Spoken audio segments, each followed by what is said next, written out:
এতিয়া শ্ৰাদ্ধৰ বিধিখিনি আৰম্ভ হৈছে। সপিণ্ডনৰ যিটো তেওঁলে এভাগ আগবঢ়াব লাগে এসাঁজ ভাত, সেইটো মই খুব হেঁপাহেৰে আচলতে সদায় প্ৰতি মাহে এনেকৈ ৰান্ধি দিওঁ। আৰু এই ৰান্ধি থকা সময়খিনি আচলতে খুব ভাল লাগে। মোৰ এনেকুৱা লাগে তেওঁ আহি পেলাই সঁচাকৈ খাব। কিন্তু মানে যি নহওক, মই তেওঁ ভাল পোৱা বস্তুখিনি ৰান্ধি পেলাই মই দিবলৈ চেষ্টা কৰোঁ। আৰু আজিও দিছোঁ, তেনেকৈ এসাঁজ ভাত আগবঢ়াইছোঁ। আৰু এইখিনি শ্ৰাদ্ধ বিধিখিনি হ'লে এইপিনে ভাগৱত পাঠ হৈছে, গীতা পাঠ হ'ব, তাৰপিছত নাম প্ৰসংগ হ'ব। আৰু আবেলিলৈ 3টা নেগেৰা নামৰ পাৰ্টি আহিব বিভিন্ন ঠাইৰ পৰা। গতিকে তেনেদৰেই আৰু আমি অনুষ্টুপীয়াকৈ ঘৰতে গোটেইখিনি কাৰ্য সমাপন কৰিম।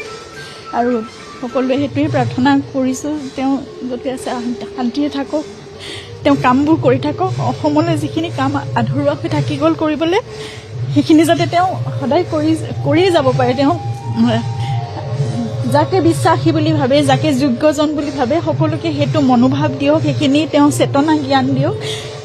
তেওঁৰ সেইখিনি চেতনা জ্ঞান লৈ পেলাই আমি সকলোৱে সেই কামখিনি সকলোৱে মিলি, আপোনালোক সকলোৱে মিলি গোটেই অসমবাসীৰ সহায় সহযোগিতাত সকলোখিনি কাম আমি কৰি যাম। আৰু তেওঁৰ আদৰ্শৰ কামখিনি আমি কৰি যাম বুলি সদায় সংকল্পবদ্ধ আৰু প্ৰাৰ্থনা কৰিছোঁ। তেওঁ সদায় সুখী হৈ থাকক, যেনেকৈ হাঁহি থাকে, সদায় খুব পজিটিভ হৈ থাকে। সেই পজিটিভিটিখিনি, সেই এনাৰ্জিখিনি সদায় আমাক দি থাকক গোটেই অসমবাসী।